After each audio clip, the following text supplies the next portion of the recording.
thank you so much, Lori, for being here today. I'm really excited to chat with you about your work and your compositions. And to jump right into things, I thought a great question would just be how you got your start in composing. And I wanted to ask if it was something that you always maintained an interest in. Yeah, well, I was always a musician. I was born into a musical family, and I played flute from the age of 7, piano from the age of 5.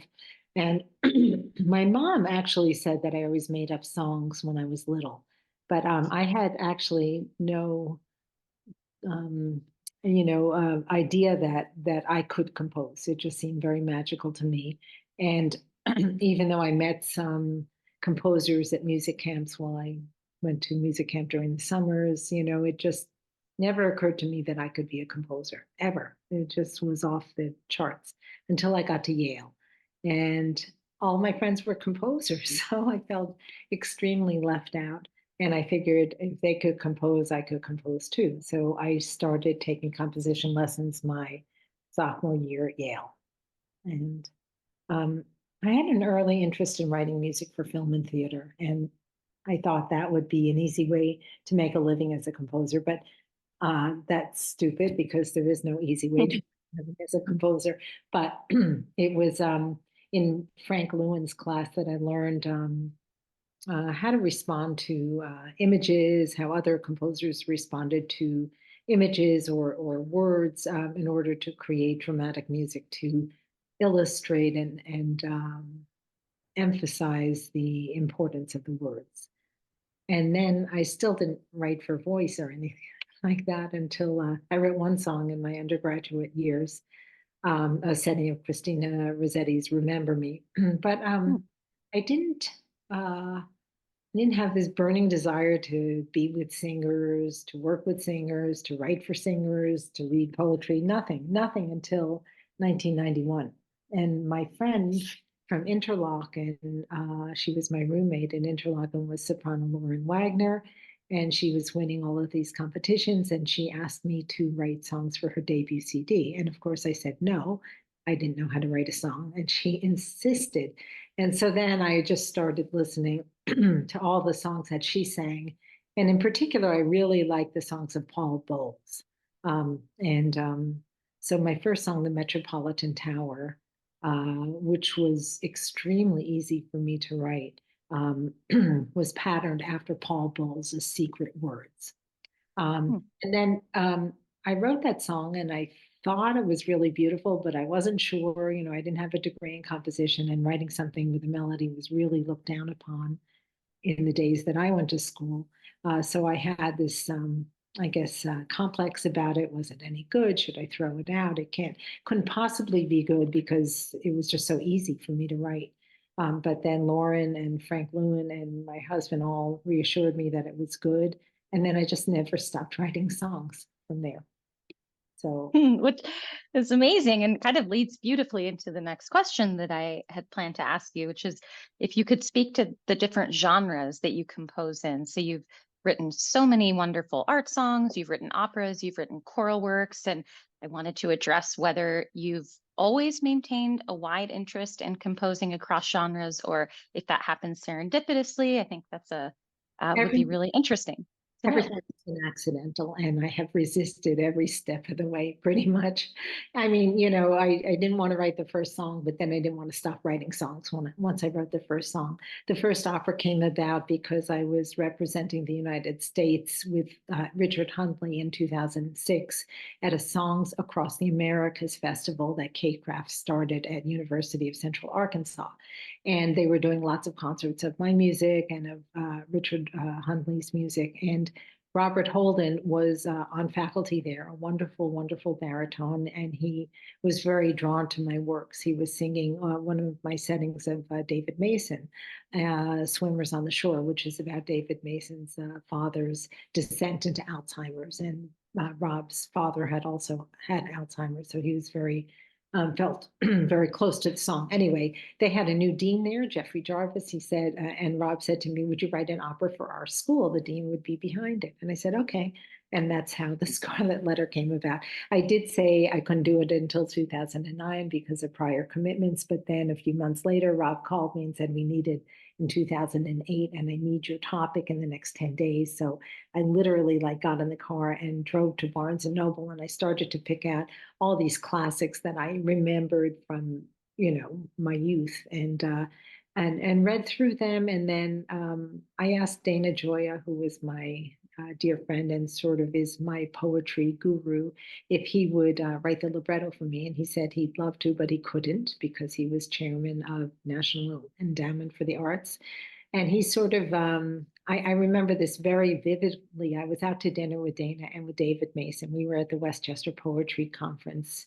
And then Dana just sort of pronounced, he says, Lori, you have to do an opera with Dave. Dave has to write your libretto. And that was that.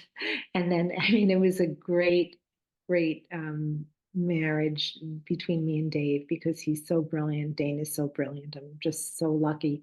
And Dave was able to take the Scarlet Letter, which is a very long and thorny book, and turn it into the most beautiful, condensed, crystallized version of the story for me to work with.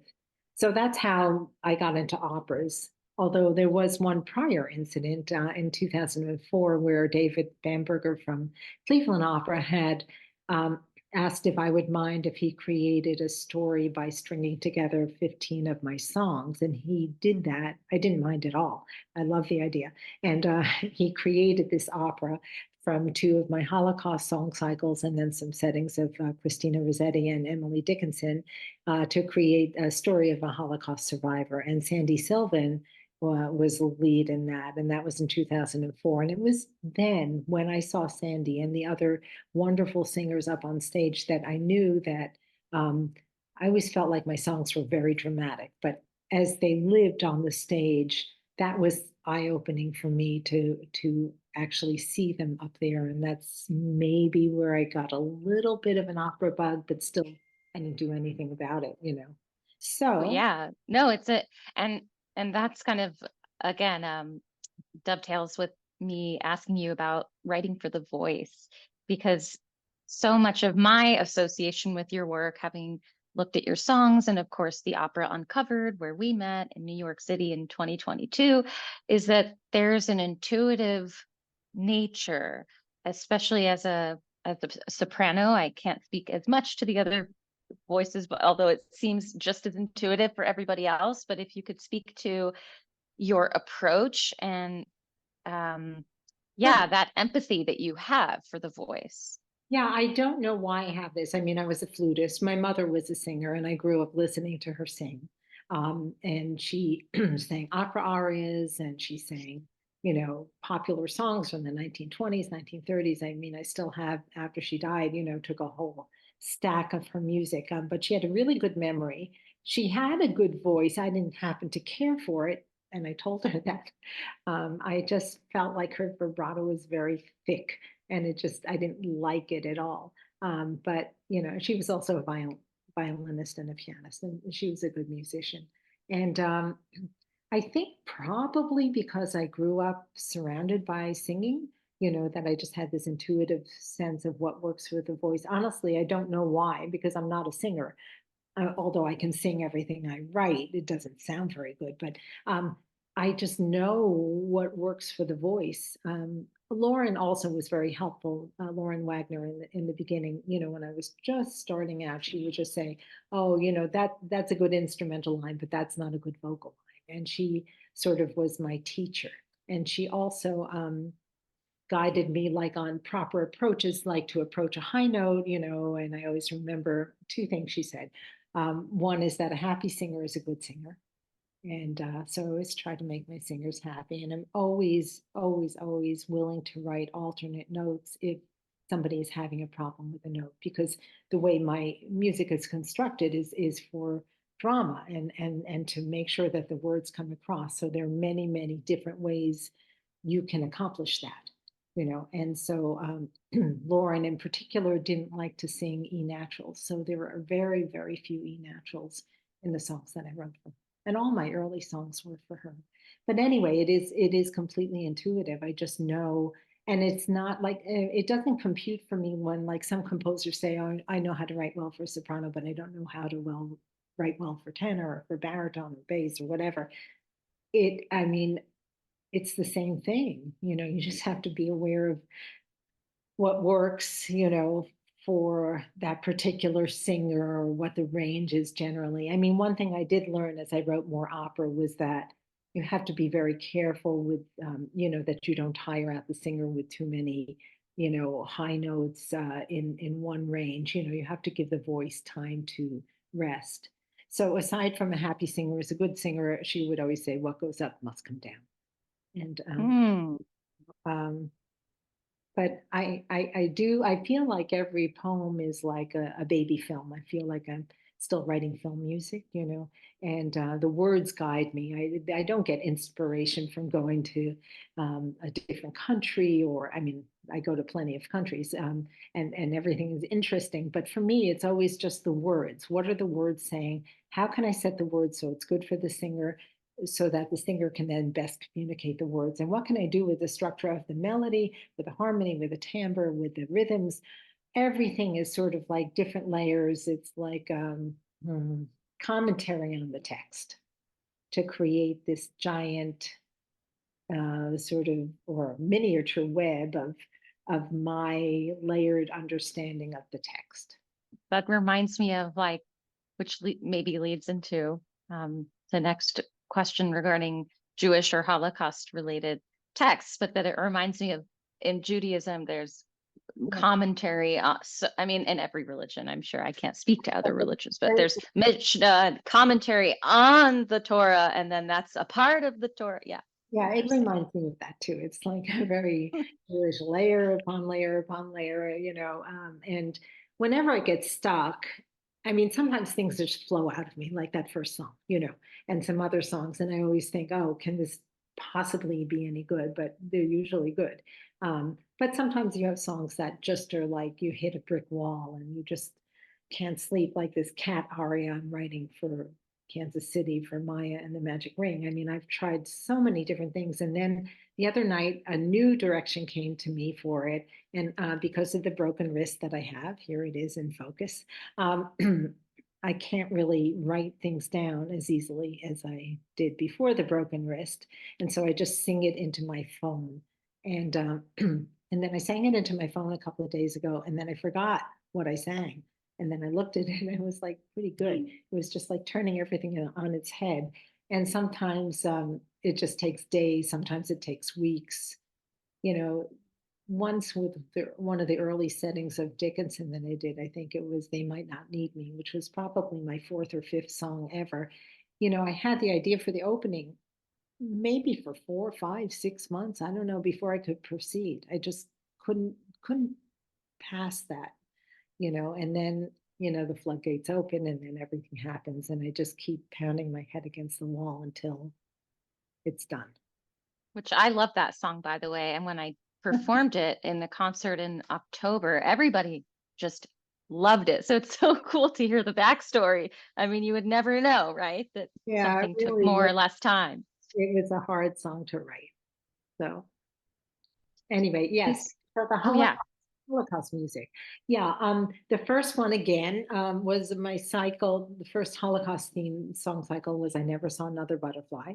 Lauren had suggested I set poems from that book, which contained poems by children who were killed in the Holocaust. And it's a devastating book, but also pretty interesting because each of the poems, well, a lot of the poems had a glimmer of hope, and that was inspirational. Although the way I set up the cycle, it went sort of from hope to despair, and futility. And I wrote it for soprano and for saxophone because I wanted Lauren to meet Gary Louie, who is a wonderful saxophonist who lived in my area. He lived about 10 minutes away, and sometimes I would write, a song, and I would ask him to drive over, and he would play it, and then we'd work on it that way. And I spent about 9 months writing it. It took a long time, and I went back and forth on what it should be. But I thought at the end that it was really, really good. And I had also written my four Dickinson songs at that time. So this is interesting. At that time, I had a publisher, a very well-known publisher, Theodore Presser, and they were very nice to me. They published my first stuff, and they were very enthusiastic, and they wanted me in their family, and I felt fantastic about that. And then I sent them the 4 Dickinson songs, and I never saw another butterfly. And they said these aren't any good. They're not as good as your other stuff, and we don't want them. And I said, what? Are you kidding me? Who's on your panel? But they didn't want it, and it gives me great satisfaction, I have to say, even though I was very grateful to them for their early belief in me, that these are my biggest hits, as it were. Yeah. Across the world, they're always sung, and I guess they were scared that nobody would perform a piece for soprano and saxophone, which didn't have any piano. Mm. And I can understand that. It's unusual, but that piece, I think it's having its 12th or 13th commercial recording. I mean, it's Wow. really astonishing. So That's incredible. yeah. Well, it's a great piece. So, Yeah. you know, and I just put my heart and soul into it as I do with every piece. I just work until I feel that it's perfect.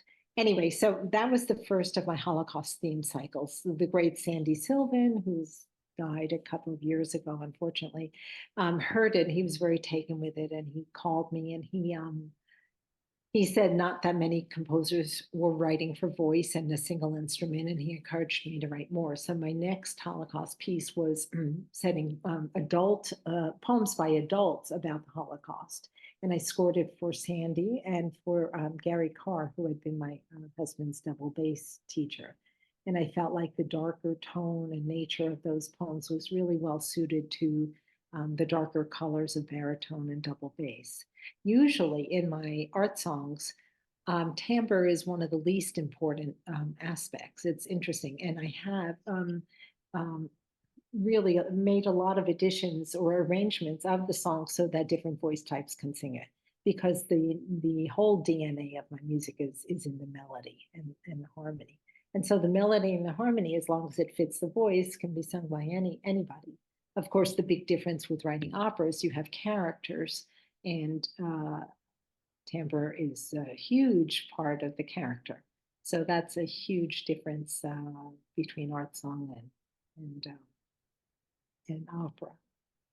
Right. And in that vein, you talked a lot about collaborating with librettists and working on your operas, but in general, if you had to describe your approach to finding texts that resonate with you, because to me as a singer, that would probably be the hardest thing if I were to compose in a way there's such a breadth of Yeah, wonderful content. I mean, if you could speak maybe to your approach and how you handle that process. yeah. Well, let's say I try to see, I mean, I have to feel an emotional connection to the poem.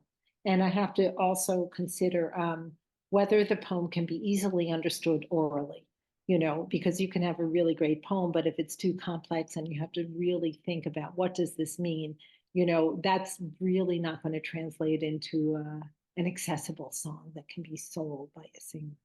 So, I look for things that, I mean, ideally it should be not too long, not too short. I mean, I've done very short and I've done very long. It's just more challenging.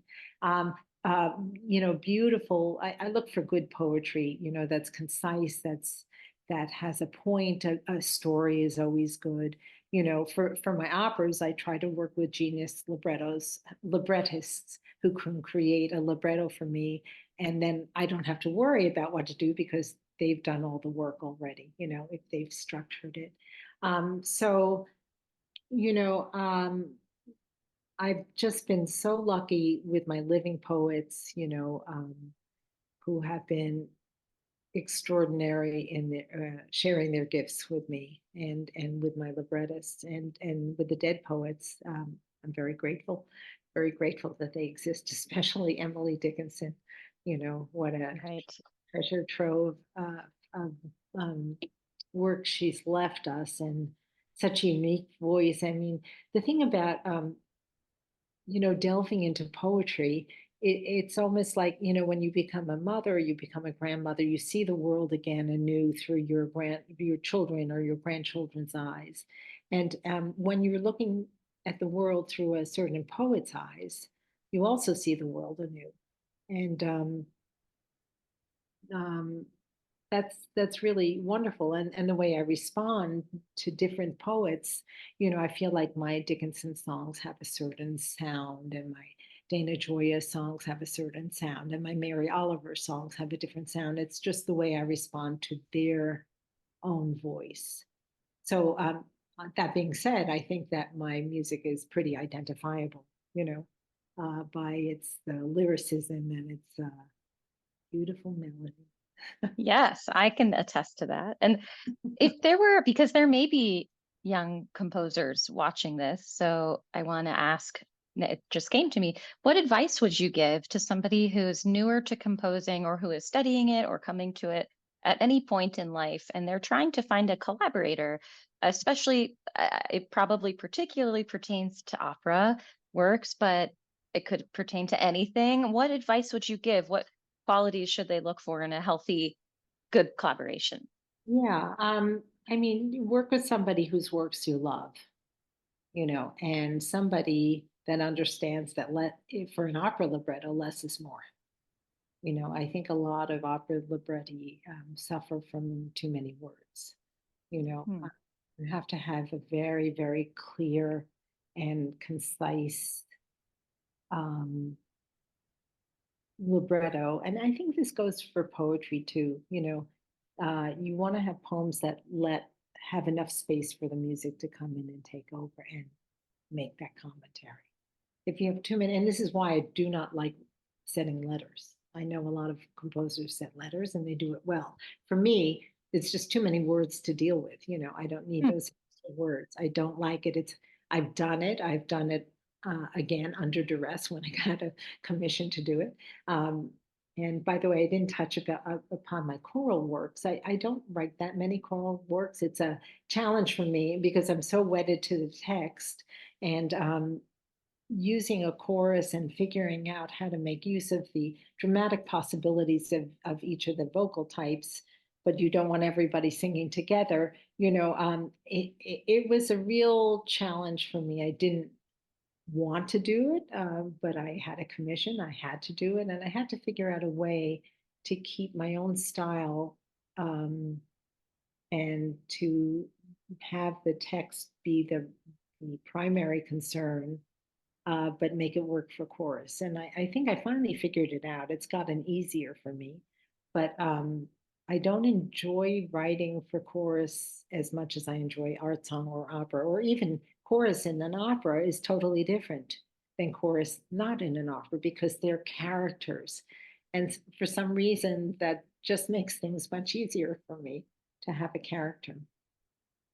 So, Right. Yeah. And it was really fun singing in the chorus because was a cover in Uncovered, but I also got to sing in the chorus and the choral music was really fun and engaging. And that's not always the case, especially in, romantic operas where maybe the chorus is a placeholder for um, some action that's taking place. And yeah, it's fun. I worked hard on it, obviously. So I'm glad to get that feedback. Yeah. And, thinking about the kinds of works and the kinds of opera that you have composed, I'm thinking now about your children's operas that you've done, which I feel like is very special and unique to you Um, as a composer, that you have these really intense subjects, obviously the Scarlet Letter, Uncovered, you have works um, memorializing those lost in the Holocaust, but you also have these works that expose younger people to opera. So how did that interest come about? And yeah, please tell well, us more again, about that. it was just serendipity. I was a keynote speaker for a Virginia Nats conference. I don't even know what year, maybe 2010, something like that. And one of the people in the attending heard me, and he was on faculty at Virginia Tech. And they were looking for somebody to write an opera for the opening of their new art center, the Moss Art Center. And they contacted me, and the mandate was to write an opera um, that incorporated would be good for their students, for their operatic students, their musical theater students, and also include children's choruses. So it was like I sometimes I call it a mopera because it's like between an opera and a musical theater, you know. And then sorry for the text that I'm getting during this thing. Oh, Um, no problem. um, so I had, like I said, I had asked Dana Joya first to write the Scarlet Letter, and he couldn't because of conflict of interest and no time and everything. But at that point, he was done with NEA. And so I asked if he would be my librettist, and he said yes. And he adapted a Grimm's fairy tale. And we changed, it's called The Three Feathers. In the original Three Feathers, there was a king and he had three sons, and we adapted it to be a king with three daughters. Because usually in university settings, you have many more female singers than men, but also it gave it a modern spin. Um, and so that's how that came about. And that has three choruses that use children, and they are rats, bats, and frogs, because there's an underworld ruled by a giant frog king, and those are his children. I'm not quite sure why he has children of different species. That's another to be to decipher that. That's a big question. But anyway, that's that's it's interesting because I also did a Holocaust oratorio with the boy choir. And you're writing for children. You have to write melodies that children can sing.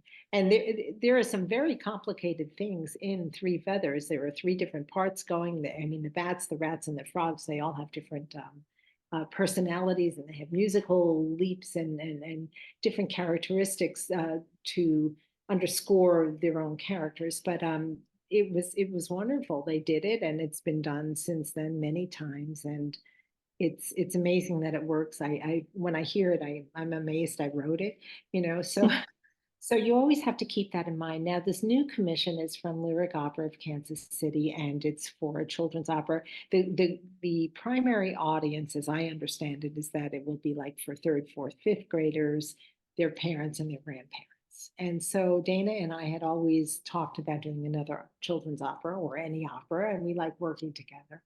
And I asked him if he would write the libretto for this, and he, after a lot of discussion where he said I was very negative because I was shooting down a lot of his ideas, we he came up with an idea that I loved, and it's called Maya and the Magic Ring, and it will be done by the five young artists in residence at Kansas City. It will premiere March 2025.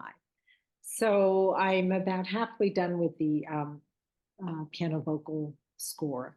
And then it will be orchestrated for five instruments and five singers. It will be clarinet, violin, cello, piano, and percussion.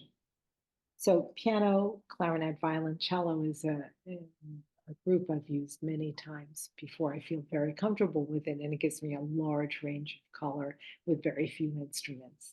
That's one of the things I learned early on when I was doing film scores in New York after I graduated from um, graduate school.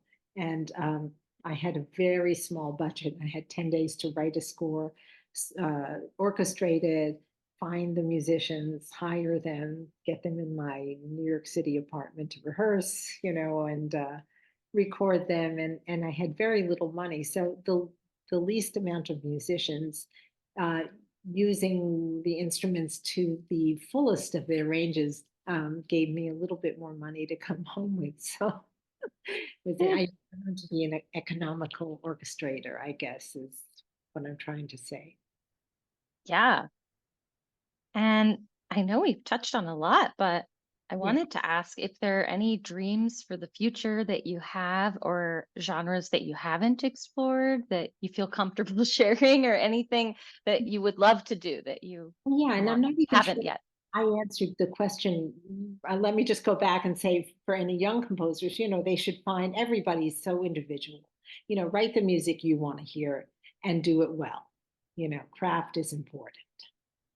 Don't be sloppy. You don't have to like theory to be a good composer, I think, because I hate theory and I think I'm a good composer. If you like theory, that's great. but always, you know, be mindful that you're making the best thing that you can make, you know. So I just wanted to say that, you know, you'll discover your own unique voice because you're you and that's what you can bring to the world. Um, so yes, so during the pandemic, I started to make films with a British company called Positive Note, and I found them because I was on YouTube one day and I saw this astonishing film of Earl Koenig, sung beautifully, and but it was done with shadow puppets. Have you ever seen this? I have seen it. It's very moving. Yeah, it's fabulous. And I said, who is this singer? Who is this guy? Who made this? And I wrote to him and he wrote back, and his name is Dan Norman. He's a phenomenal tenor. And he worked with Jeremy Biggood Hamway or Hamway Biggood. I'm so sorry, I'm messing it up. I don't even remember which order it comes in. But he's the shadow puppeteer and the director, and he's so musical. And so it was during the pandemic, and I hired him and I hired other wonderful British singers to make. So far, we're doing two films. The first one's been out, the Sarang Song, um, and that's to a poem by David Mason. And the second one is coming out like within the month, and that's The Apple Orchard to Dana Joya's poetry. And it isn't just like I didn't want shadow puppets, so we had to figure out what did I want.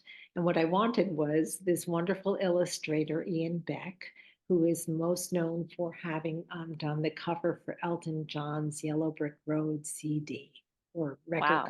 record cover. And I figured, oh, well, I really love Ian's work, but you know, within the scope of the budget that I had set up, I didn't think that it would be possible for me to get Ian. But it turned out that Ian, who knew, would be an art song aficionado and he loved my music. So he was affordable for me, which was so wonderful.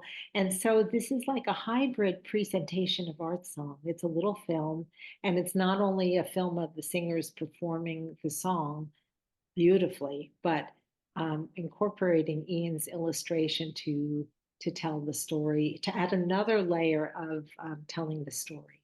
And I think that's a really great way to get art song out to the public. Yeah, So, I'm so excited to see that. oh yeah, you can go onto YouTube, type in Sarong Song and Laitman, and it will pop up. And then I submitted it to all of these little independent film festivals, and it won some awards for best animation, best music, best little film, or whatever, depending on which film festival it was. So that was interesting.